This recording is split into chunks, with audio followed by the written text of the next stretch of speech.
Boa noite a todos, bem-vindos à nossa 7ª live sobre os casos midiáticos, imprensa e justiça. É uma iniciativa aqui do Departamento de Imprensa da APAMAGES, Associação Paulista dos Magistrados. Espero que todos estejam gostando muito.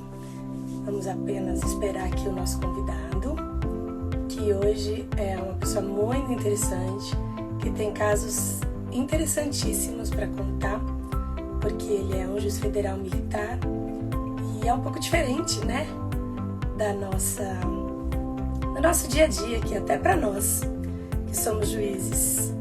Já tem bastante gente entrando. Boa noite a todos. Então, o Departamento de Imprensa da APAMAGES está com essas iniciativas. Nós pretendemos continuar.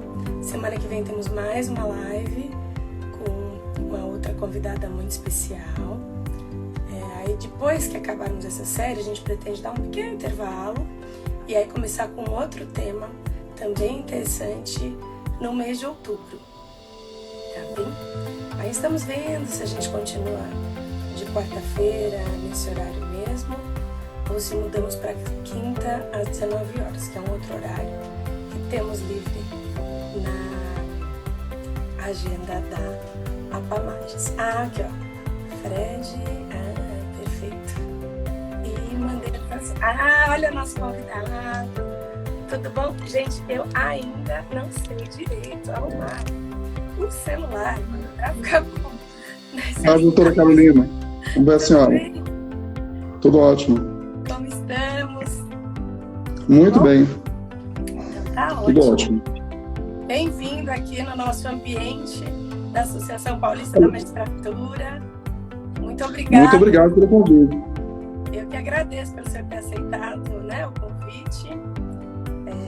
Toda a sua experiência, tanta coisa para dividir conosco.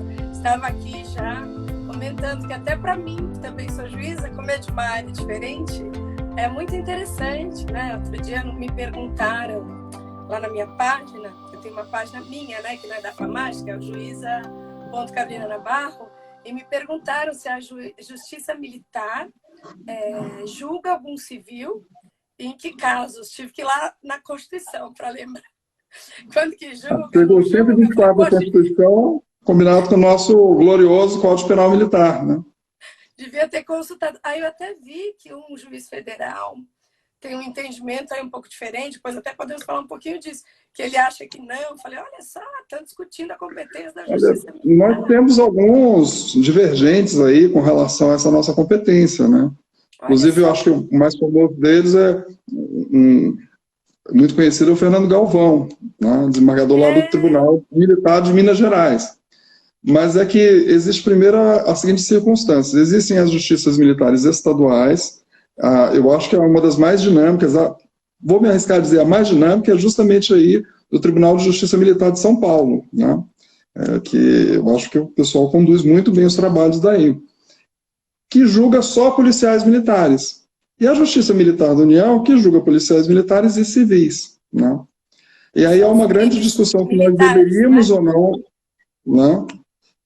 Mas nós tivemos uma alteração muito grande agora, porque nós julgávamos sempre, ainda que fosse um civil, e essa era a principal crítica, nós julgávamos com o Conselho de Justiça, era um escabinato, formado pelo juiz e 4 militares, né? Agora, nos crimes que envolvem civil, né, mesmo que haja um civil e um outro militar, haja uma autoria, a competência é monocrática, só o juiz togado julga, né? Quer dizer, já foi um avanço. E acho que a principal crítica que existia com relação ao julgamento de civis na Justiça Militar era essa. Mas como é que a gente pode permitir, por exemplo, uma situação envolvendo, por exemplo, um PCC entrando dentro de quartéis e trocando tiros com militares, né? A Justiça Militar, ela tem suas especificidades e ela é capaz de dar uma resposta mais rápida. E a nossa compreensão com relação aos crimes militares, né, a nossa tradição com relação aos crimes militares também é importante. Agora, nos novos concursos, eles estão dando uma ênfase incrível a direito penal internacional, né? Direito penal dos conflitos armados. Então, é uma área especializada, né? É muito interessante. Vamos falar mais sobre isso, mas vou pedir primeiro para você se apresentar. Vou te chamar de você, não é? Estamos aqui no ambiente mais normal. Me chama de você também.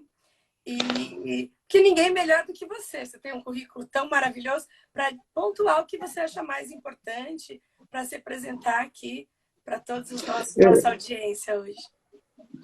Meu nome é Frederico Veras. Eu acho que a coisa mais importante para cá é ser juiz de carreira da Justiça Militar. Entrei em 1997, né? Antes eu fui servidor do Ministério Público Militar, quer dizer, essa área da Justiça Militar, eu estou com ela há bastante tempo. E é uma justiça única, né? É uma justiça, e eu aproveito para falar do meu currículo, mas eu falo de uma peculiaridade da minha justiça. É porque a gente praticamente não tem uma promoção, né? Então nós vamos de substituto a titular, de titular existe uma única vaga, né? No Superior Tribunal Militar para os que vêm da carreira de juiz, né? Mas o que é interessante é o seguinte, para nós sermos promovidos, né, quase sempre a gente tem que mudar de estado, né? O concurso é nacional, né? Eu, por exemplo, passei em Brasília, quando eu fui promovido, eu fui para Campo Grande. Depois fui transferido para São Paulo e 14 anos depois eu consegui voltar para Brasília, né? Então isso faz uma coisa muito interessante com relação aos juízes da Justiça Militar, né?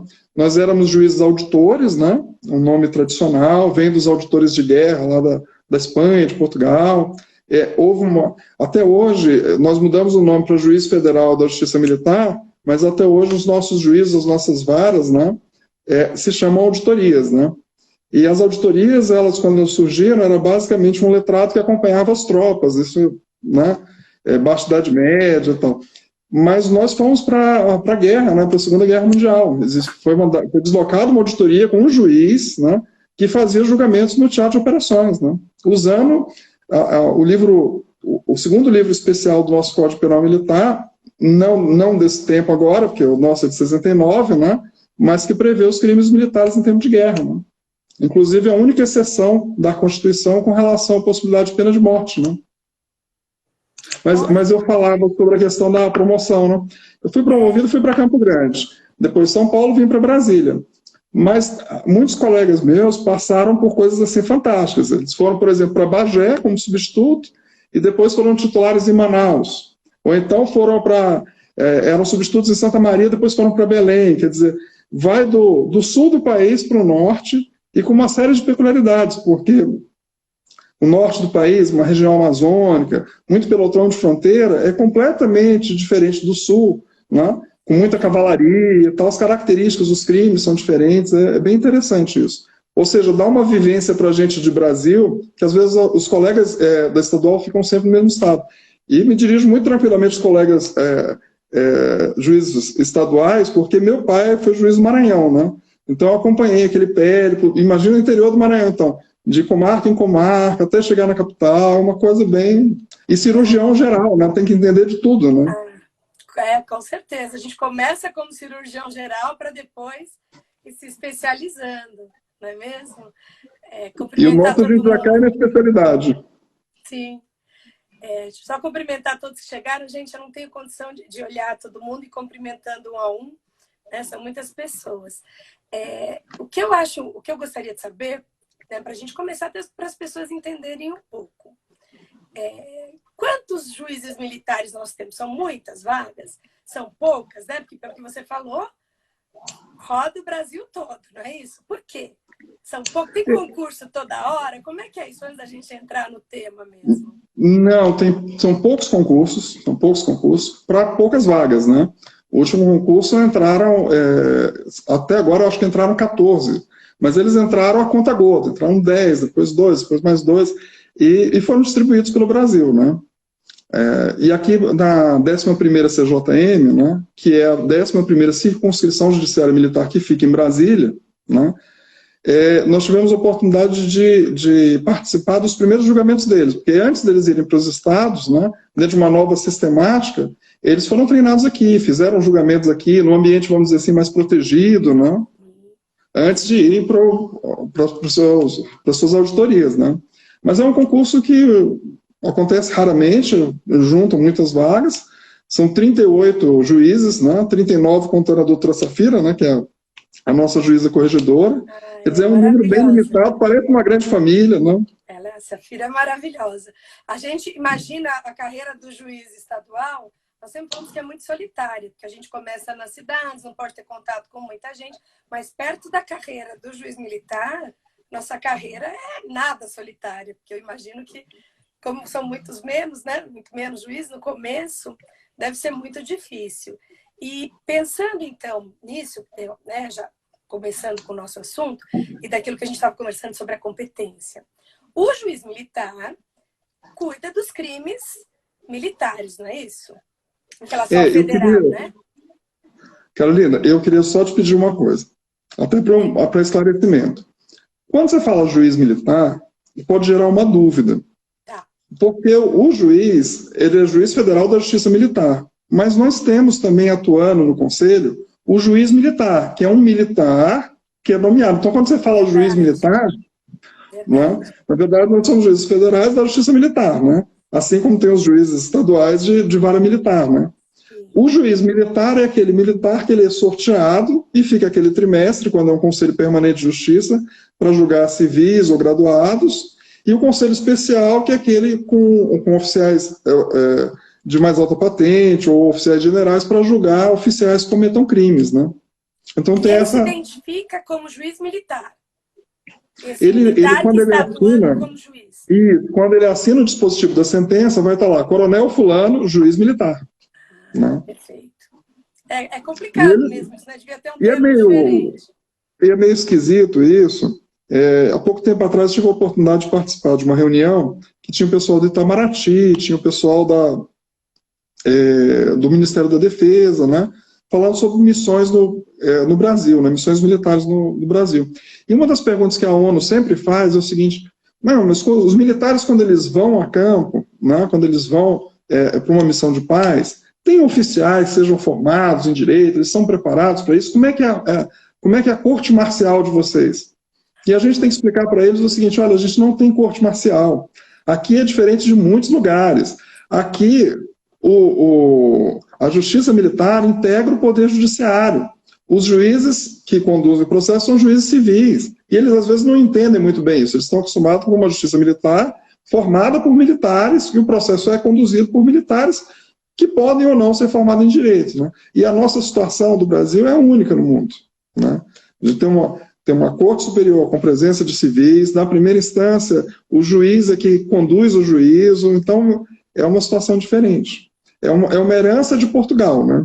É uma herança nossa de Portugal. Só que em Portugal, eles tiveram uma mudança no Código de Justiça Militar português, né? E a sistemática é um pouco diferente, porque num colegiado de 3 juízes se soma um juiz que é um juiz militar de carreira, que vira uma espécie de assessor daquele conselho para explicar as questões militares para aquele corpo de sentença. É bem diferente, né? Que é importante, talvez, ter mesmo um militar ali ou não. Faz diferença? É importante ter um militar, principalmente naqueles crimes chamados crimes propriamente militares. Eu, por exemplo, eu sou um civil de alma, eu nunca servi, não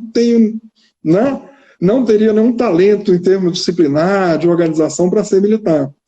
E é naqueles crimes propriamente militares, por exemplo, um abandono de posto, né? um desrespeito ao superior, essa experiência de caserna, aquele sentimento que o oficial traz, aquela formação que ele traz, é importante para verificar se aquilo de fato atingiu o bem jurídico protegido, né? Por exemplo, o dever militar, a honra militar, e às vezes eu não tenho uma percepção exata disso. Com algum tempo de carreira, a gente até ganha um pouco dessa experiência, mas a gente não tem uma experiência efetiva dentro do quartel, vivendo aquelas situações. Uma coisa que para mim pode ser insignificante, para eles pode ser importante, e também o contrário, algo que eu posso achar que é significante, não, mas isso daqui envolveu um aspirante e um tenente, eu não tem uma proximidade ali muito grande, né? O círculo militar é outro, mas está próximo. Então essa percepção que os juízes militares trazem, ela é importante. E os crimes militares, então, que vão ser esses crimes julgados, estão no Código Penal Militar. Mais ou menos. Nós tivemos uma alteração... Não, eu vou explicar. Até nós julgávamos só o que estava previsto como crime militar, não é isso? Artigo 124, aquilo que a lei prevê como crime militar. Mas em 2017 veio uma lei, que é a 13.491, e ela alterou o artigo 9º. O que aconteceu? Desde 1969, ninguém se preocupou mais com o Código Penal Militar. Então, o Código Penal Comum foi tendo uma série de, vamos dizer assim, puxadinhos, reformas, alterações, e nós não tivemos isso. Nós não tivemos isso, nós ficamos parados. E, além disso, uma série de crimes previstos em legislações especiais foram surgindo com um impacto para as Forças Armadas. Uma coisa que não se percebe muito com relação à justiça militar, se a gente abrir um livro de direito penal militar, falam sempre na questão da hierarquia e da disciplina. A hierarquia e a disciplina são muito importantes para as forças, para não virarem bandos armados.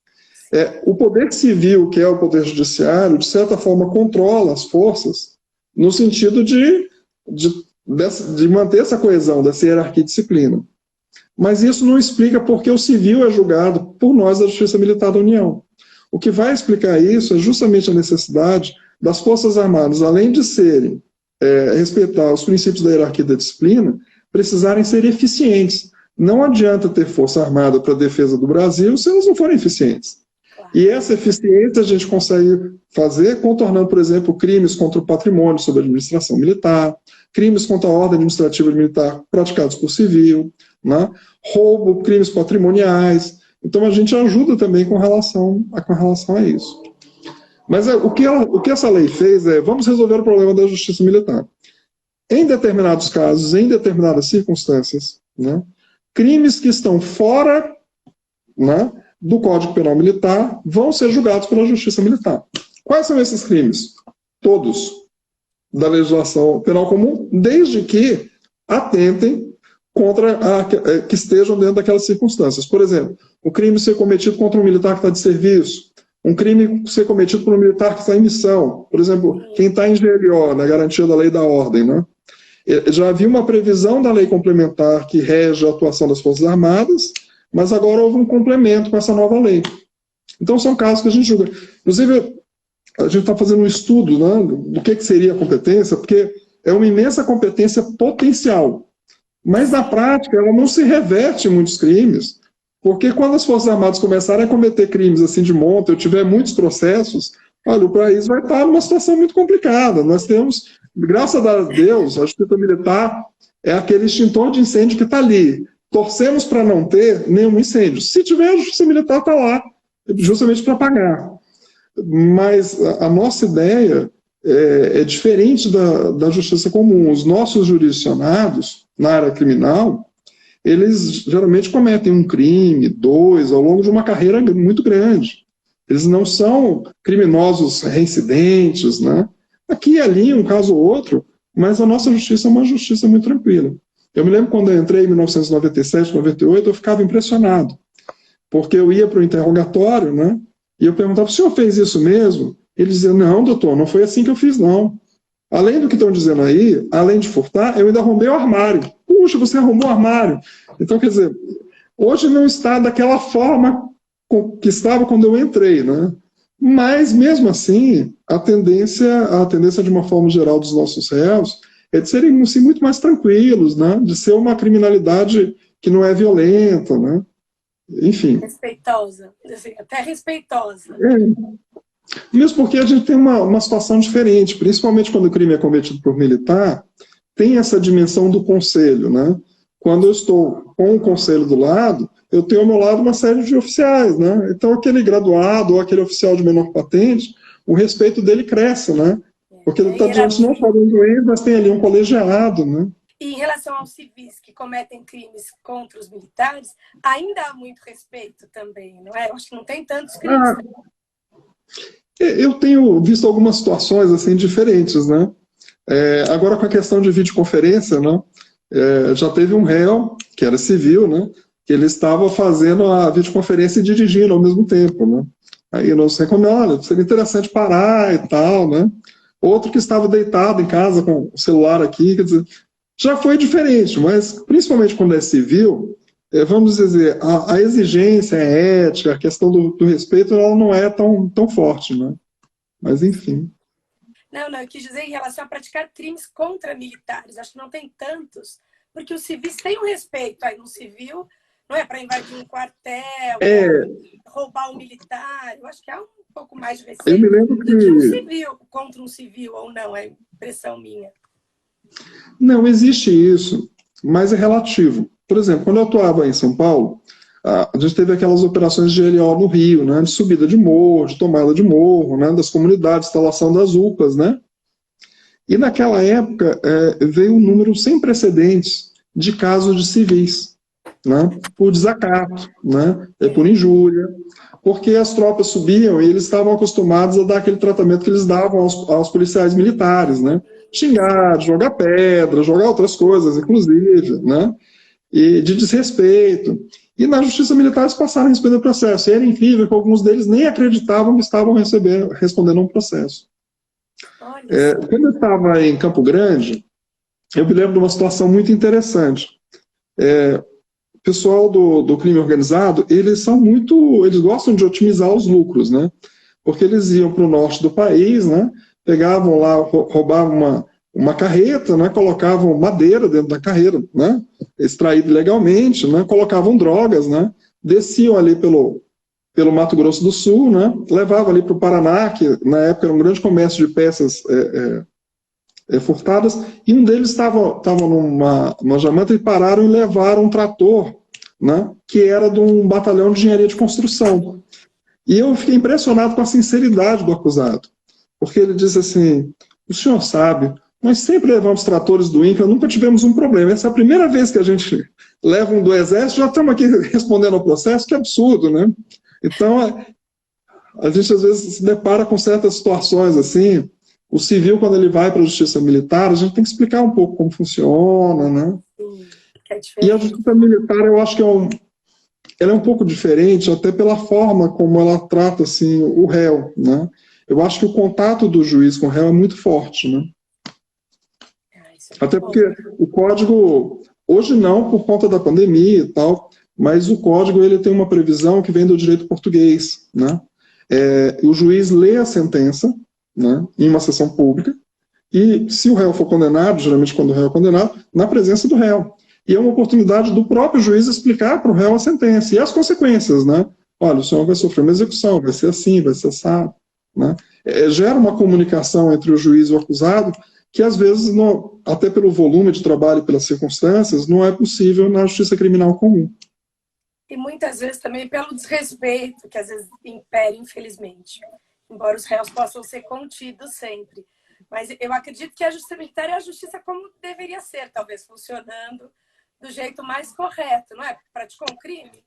Vai responder. Respeito ao acusado da forma como deve ser. Ou seja, funcionando como um relógio. Quais são os principais crimes, né, que acontecem, que você já julgou, que... Eu sei que são poucos, pelo que você falou, não são tantos, mas em volume é o quê? Roubo, invasão? Não, nós tínhamos o número 1. O número 1 é o crime de deserção, por conta do serviço militar obrigatório, né? Serviço militar obrigatório, o crime de deserção é ausentar-se, né? Por mais de 8 dias do lugar em que serve. E o serviço militar obrigatório, ele é complexo às vezes. Surge um problema na família do conscrito e ele tem que resolver, ou ele simplesmente vai realmente para a deserção, né?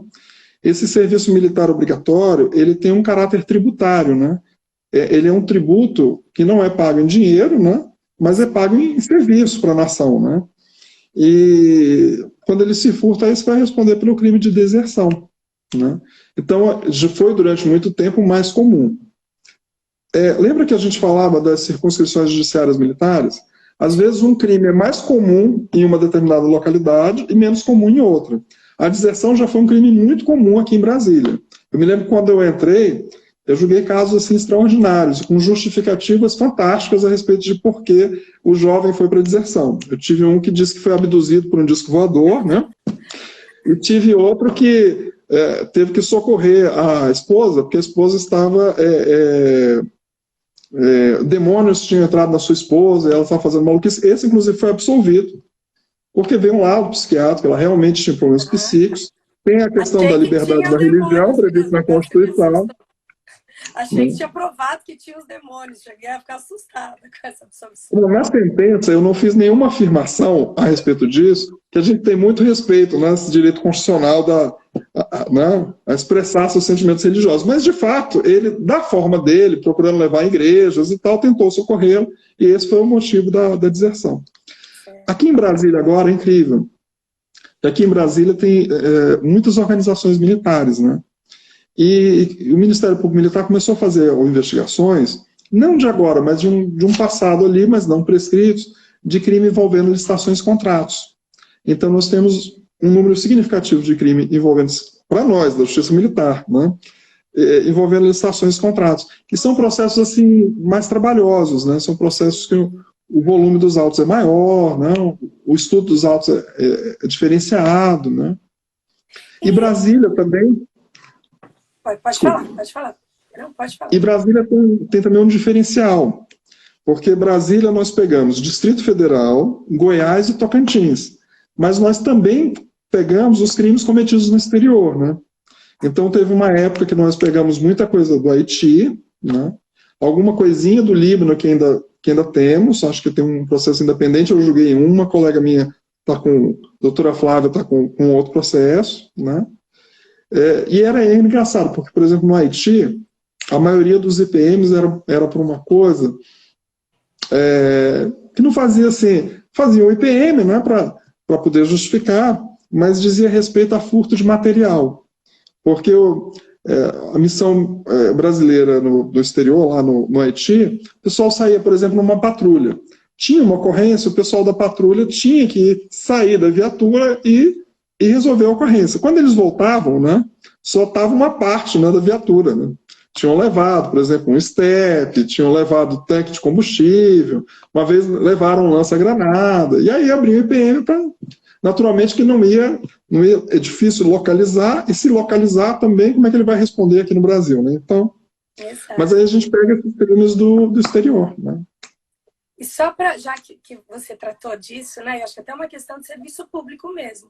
Durante a pandemia, continua tendo serviço militar obrigatório. Pode haver fim de deserção. É importante. Pode. Então, os jovens têm que, né, verificar, ir atrás e se apresentar, não é isso? Exatamente. Antigamente nós tínhamos o crime de insubmissão, que é ele se apresentar, ser escalado e não comparecer. Embora o crime de insubmissão ainda esteja formalmente no Código, como eles não assinam mais uma ata comprobatória do conhecimento, a gente não tem mais julgado. Mas os de deserção continuam, né? Tá ótimo. Bom, entrando agora no nosso assunto propriamente dito, que eu acho muito interessante, quando se trata da justiça militar, não é? Porque a gente imagina, vem aí de tudo que aconteceu no Brasil, não é mesmo? Da época militar, enfim. E o que a gente sabe realmente de que tudo que envolve as questões militares tem questões de soberania nacional, questões muito importantes. Como é o relacionamento da justiça militar com a imprensa? Olha, eu acho que o relacionamento da justiça militar com a imprensa, ela sofre de uma pequena complicação, né? Do que eu acompanho de mídia e tal, as mídias às vezes não têm um conhecimento e nem poderia ter, né, mais aprofundado de como é que funcionam as coisas dentro de um processo. Eu acho que a marcha processual, ela segue um ritmo totalmente diferente do ritmo da imprensa, né? E a imprensa, ela vende um produto, e esse produto é informação, né? E essa informação, às vezes, sendo negativa, vende mais. E ela tem um curso muito rápido. Olha, hoje aconteceu isso, amanhã aconteceu aquilo. E a marcha do processo não é isso. Tem um prazo ali de 15 dias, tem um pedido de diligências. Isso, quando é na justiça comum, já traz alguma coisa de mais complexo, né? Quando traz para a justiça militar, é mais complicado, né? Porque, às vezes, os próprios operadores do direito não conhecem a justiça militar. E transmitir para os jornalistas como é a justiça militar, como ela de fato funciona, é complicado. E tem sempre uma ideia de que a justiça militar, por ser formada por militares, por ter um conselho, ela vai ser sempre parcial. E na prática isso não acontece. Eu posso dar um exemplo com índices aí de São Paulo, da justiça, vou me valer aí do Tribunal de Justiça Militar de São Paulo. quando os PMs deixaram de ser julgados pela Justiça Militar, né, e passaram para o Tribunal do Júri, o número de absolvições aumentou incrivelmente. Porque aquele indivíduo que tinha sido morto pela polícia pegava uma ficha corrida, levava ao júri e tal, olha só. E quando eram julgados pela Justiça Militar, as condenações, o número de condenações eram maiores. Então, a Justiça Militar tem características assim, de uma certa rigidez assim, nos julgamentos, né? Então, tem esse efeito. Não tem o corporativismo que se imagina. Não diria que é um corporativismo no sentido de passar a mão. É um corporativismo contrário. Às vezes a gente tem que conter um pouco os membros do conselho.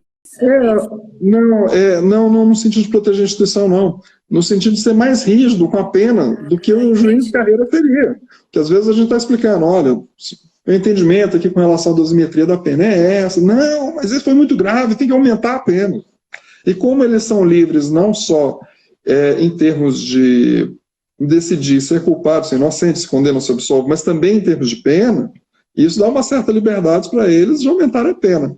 E é uma coisa, né, porque o conselho decide, às vezes o juiz é vencido, mas ainda assim ele tem que fazer a sentença, não é? E tem que dar a dosimetria, ainda que não seja ele que tenha sido o autor. É quase como ser o relator original vencido, mas ter que fazer o voto vencido, né? Entendi, muito bom. As suas explicações são excelentes. Eu estou tendo uma aula aqui e, pelo que eu estou vendo, todos estão adorando.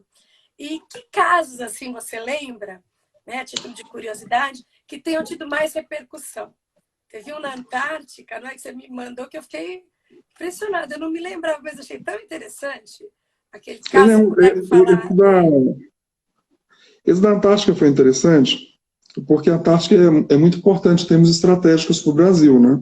Existe o Tratado da Antártica, né? Existe o Protocolo de Madrid, a exploração da Antártica ela vai ser revista em 2048, né? É muito importante para o Brasil, em termos estratégicos, ficar lá, né? Por quê? Por quê que é importante? Só para quem não entende nada como eu entender melhor. Por que em termos estratégicos é importante? É uma questão de geopolítica, né? A Antártica é maior que a Austrália, né? Ela é diferente do Ártico, que é só gelo, né?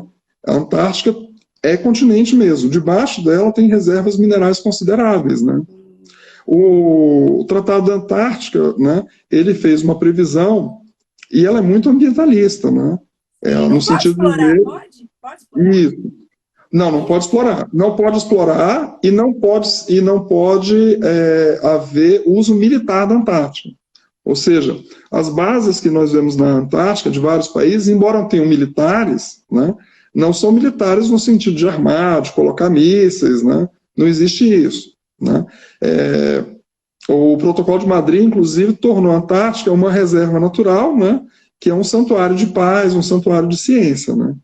Mas há uma revisão. E claro que os países que já estão explorando a Antártica, nessa revisão, vão ter uma vantagem, né?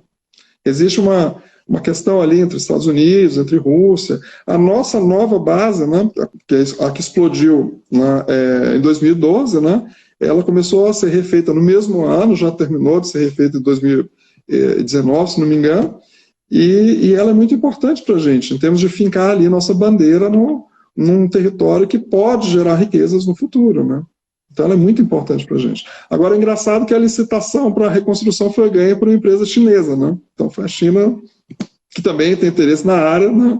Nos ajudou na construção. E como foi isso? Pelo que eu li ali, pegou fogo a base do Brasil na Antártica, não é isso?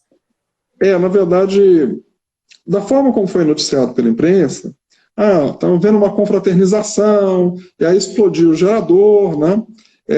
2 militares, de uma forma muito heróica, foram tentar conter o fogo, né? E acabaram morrendo, né? Porque o fogo se alastrou muito rápido, né? Eles não usam diesel comum, eles usam uma coisa chamada diesel ártico, né?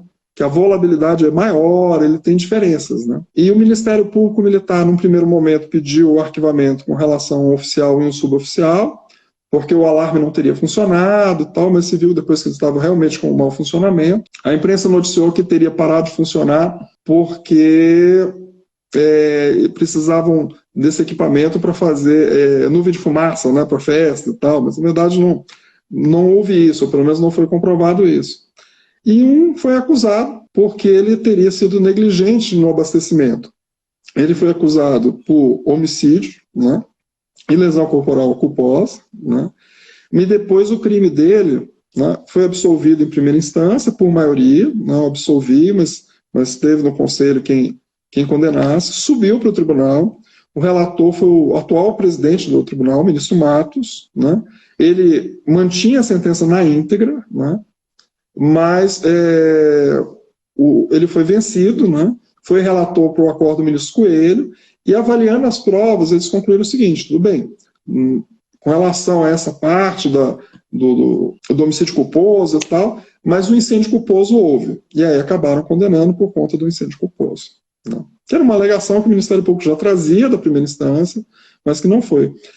Apesar de ter alguns relatórios dizendo que a culpa seria de fato dele, que não teria acompanhado, do réu, que não teria acompanhado o fim do abastecimento, eu fiquei com uma dúvida, porque o relatório da Polícia Federal falava o seguinte: possivelmente a válvula, porque ele sempre insistiu que ele teria fechado corretamente a válvula. E no relatório da Polícia Federal dizia que essa válvula teria tido uma folga justamente por conta do incêndio. Embora conclua que a responsabilidade fosse dele, eu até peguei o manual do equipamento à época e falava, olha, em altas temperaturas isso daqui vai se dilatar.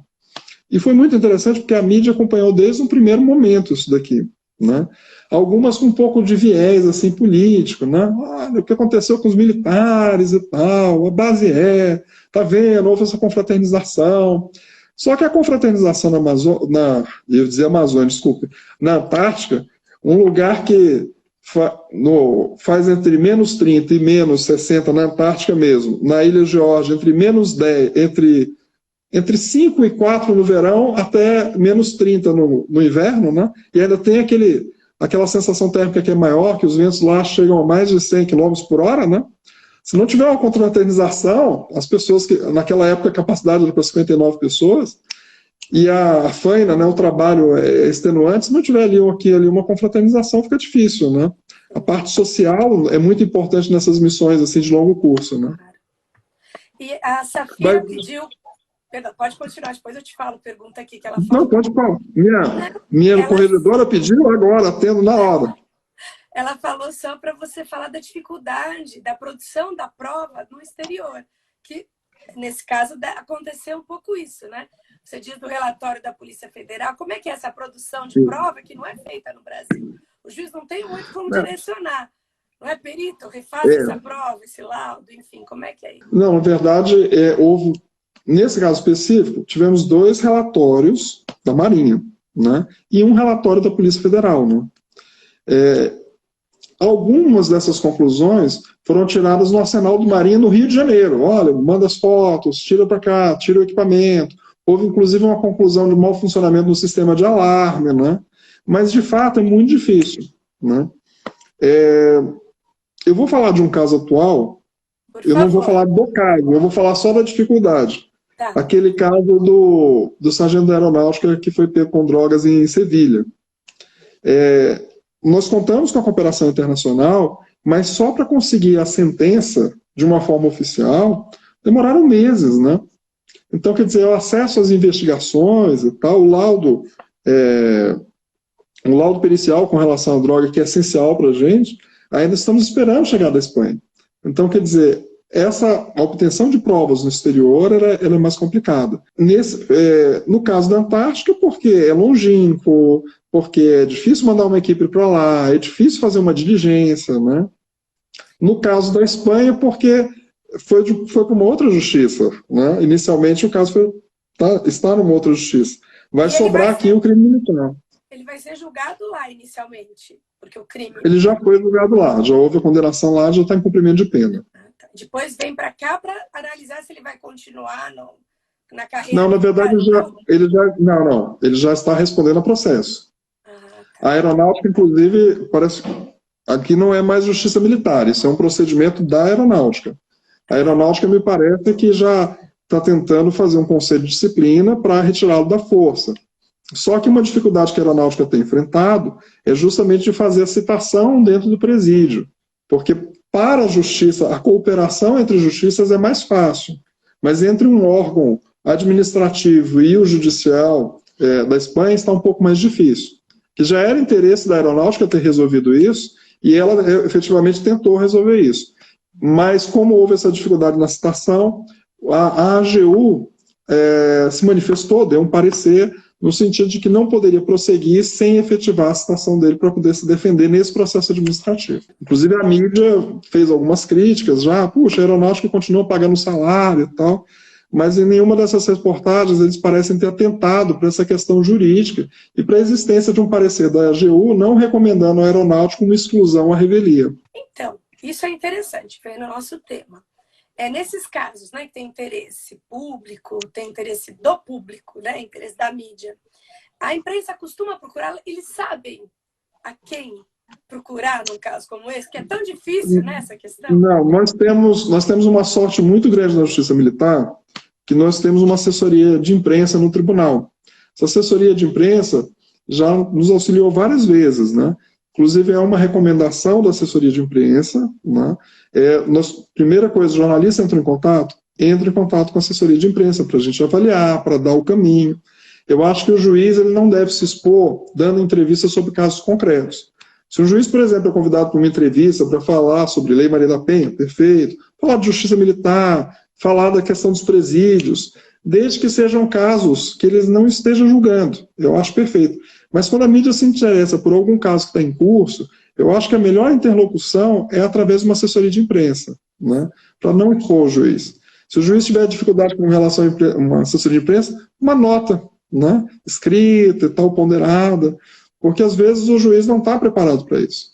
Sim. Eu sei que na Justiça Militar da União, né, nós fizemos todos um curso de media training, né, que é justamente para nos preparar para isso. Isso também é fruto do nosso isolamento, né, como nós ficamos distantes, olha, quem está julgando isso daqui, né, mas a nossa assessoria de imprensa é muito boa, né, eu faço uma citação especial ao amigo jornalista Dinomar, que atuava há mais tempo, chegou a ser chefe, agora não está mais na chefia, mas tem ajudado muito, ajudou naquele caso do Rio de Janeiro, que está minha colega Mariana, né?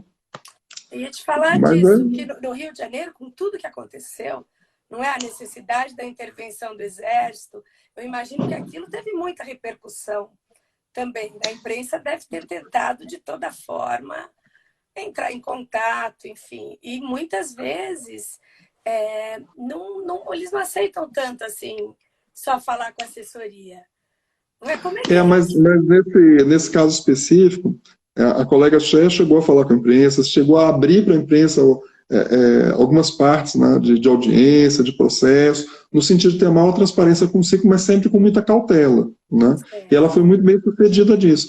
Tanto foi bem sucedida que parece que escreveram um livro agora sobre o caso, elogiaram a assessoria de imprensa do tribunal, o Dinomar, e elogiaram a juíza, a doutora Mariana também. Olha, ela foi muito transparente, permitiu. Eu acho que a gente tem que ter um tratamento bom com a mídia, porque se a gente não explica a mídia a nossa versão, alguma coisa será publicada, né? Exato. Então, falar com a mídia é melhor do que não falar. Agora, a mídia às vezes nos surpreende. Nossa, eu tive uma experiência para escapar do Brasil. Eu tive uma experiência com a mídia que foi transformadora. Eu fui como juiz internacional para o Timor-Leste, né? E me mandaram para uma cidade do interior do Timor-Leste chamada Balcal, né? E eu estava lá em Balcal e tinha um volume de trabalho bom, né?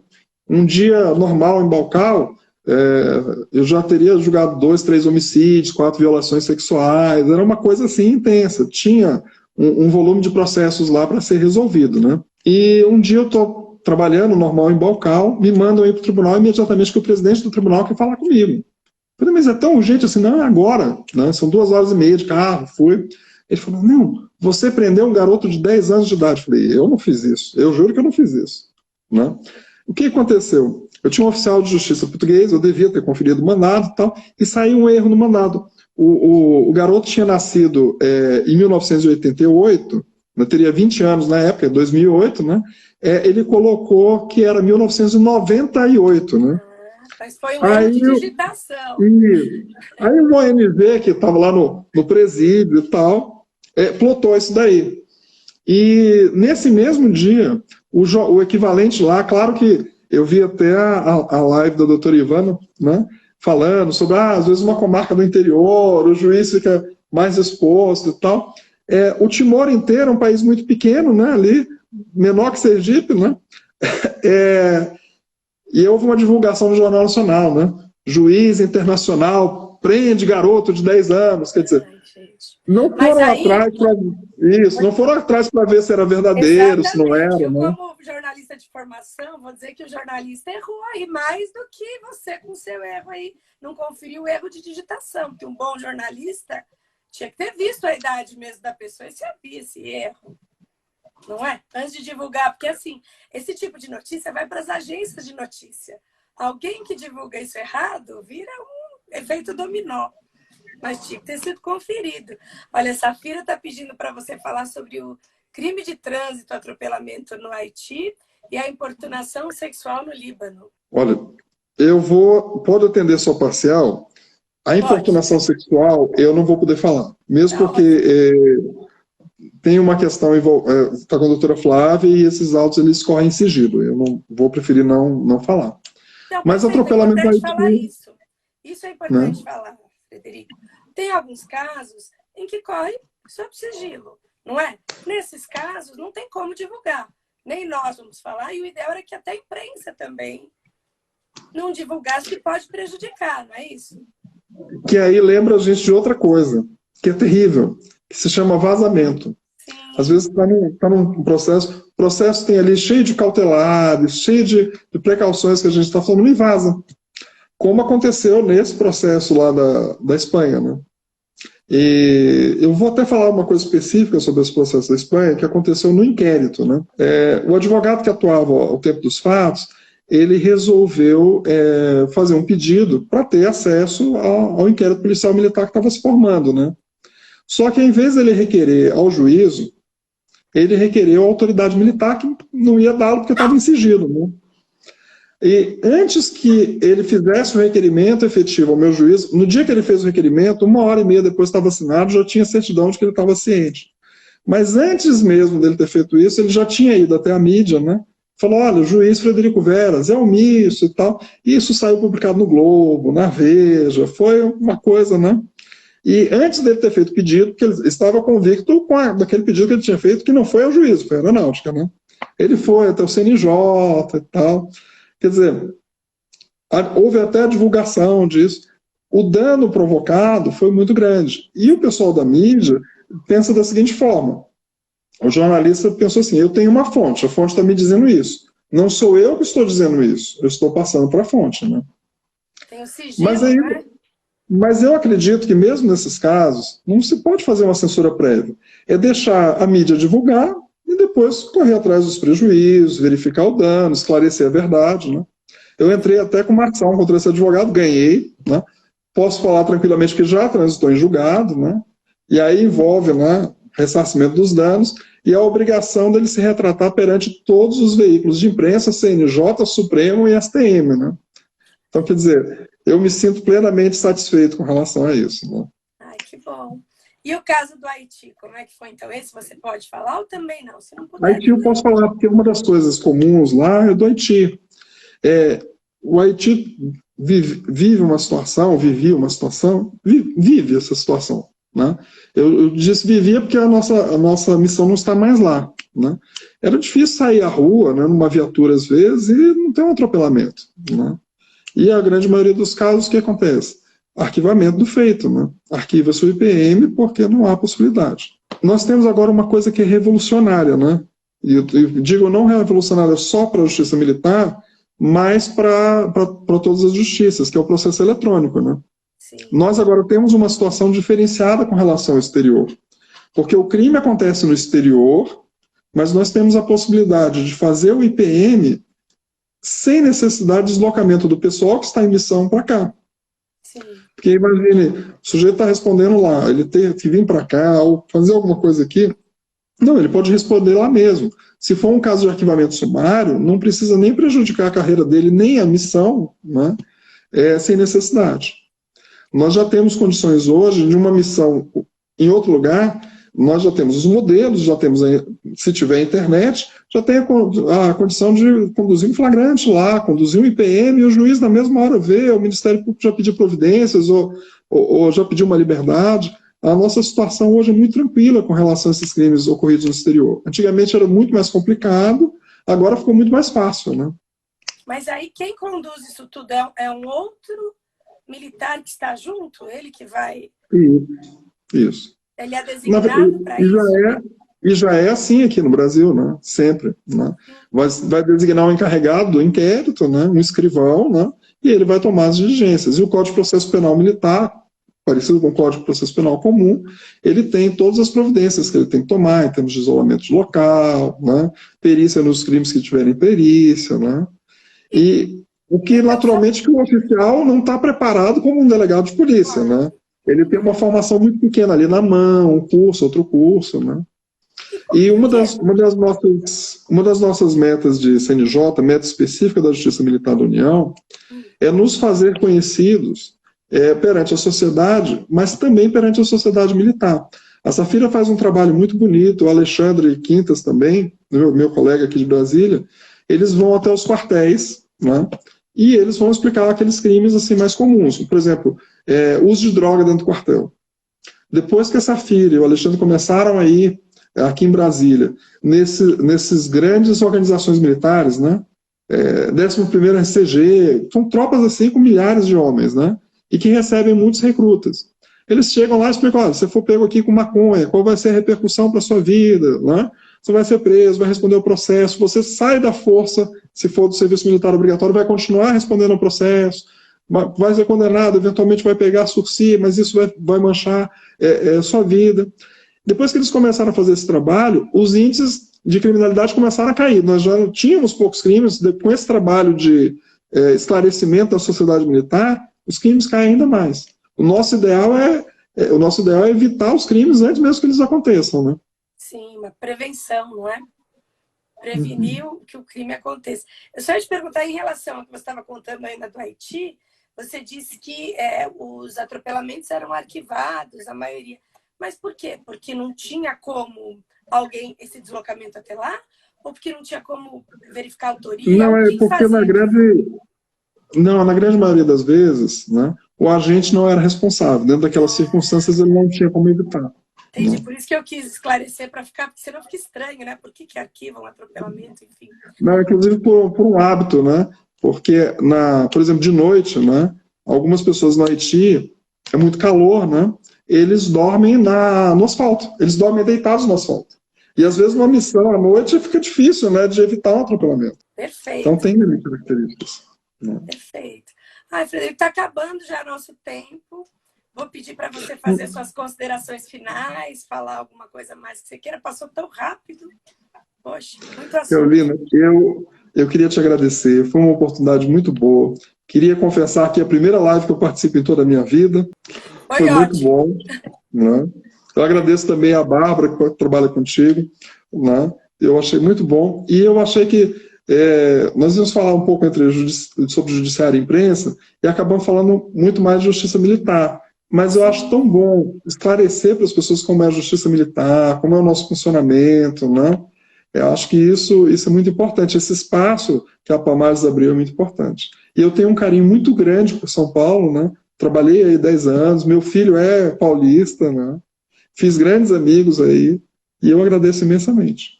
Ai, que bom, Frederico. É que como a justiça militar ainda, acho que de toda parte da estrutura da justiça, é como você disse, não é? A que menos conhecimento as pessoas têm, eu acho importante isso. Primeiro a gente esclarecer para as pessoas entenderem do que exatamente estamos falando, de que crimes estamos falando, e para entenderem como é importante esse trabalho. Como a justiça militar exerce um trabalho que é fundamental, porque às vezes as pessoas acham que, para que uma justiça militar, não é? O que a justiça militar faz? Então, eu achei muito interessante. Quem sabe a gente marca aí uma outra vez para você vir, se você estiver disposto. Não, se eu não tiver te traumatizado com essa sua primeira live, que foi maravilhosa. Não, pelo contrário. Eu acho que você me deixou perfeitamente relaxado. Eu achei que foi mais um bate-papo entre colegas, né? Do que propriamente uma coisa assim, uma palestra e tal. Eu adorei o formato. A ideia é essa mesmo. Que bom, Frederico, que bom. Queria agradecer a todo mundo, olha, a Marília, a Mônica, a Lívia, tanta gente, a Safira. A Safira ajudou muito. Safira é corregedora, né, da Justiça Militar, por isso que a gente foi pegando as informações dela, porque ela sabe bastante.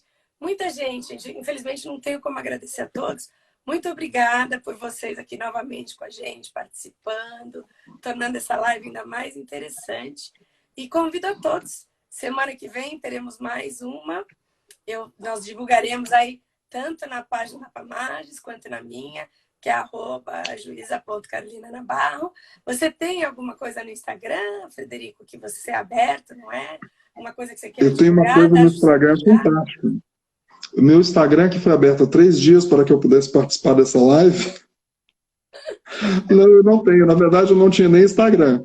Mas como houve o convite e tal, eu conversei com uma amiga minha, que é estagiária lá, e falei assim, você consegue abrir o Instagram para mim? Ela, 2 minutos, tá aqui, pronto. Ó, fantástico, muito obrigado, viu? Nossa, mas eu não tinha nem Instagram. Deixa eu te falar uma coisa, que eu estava cometendo uma gafe horrorosa, seu aniversário, parabéns. Felicidades. Muito obrigado. Obrigada, olha, parabéns para você. Obrigado. Para querida, estamos juntos cantar parabéns.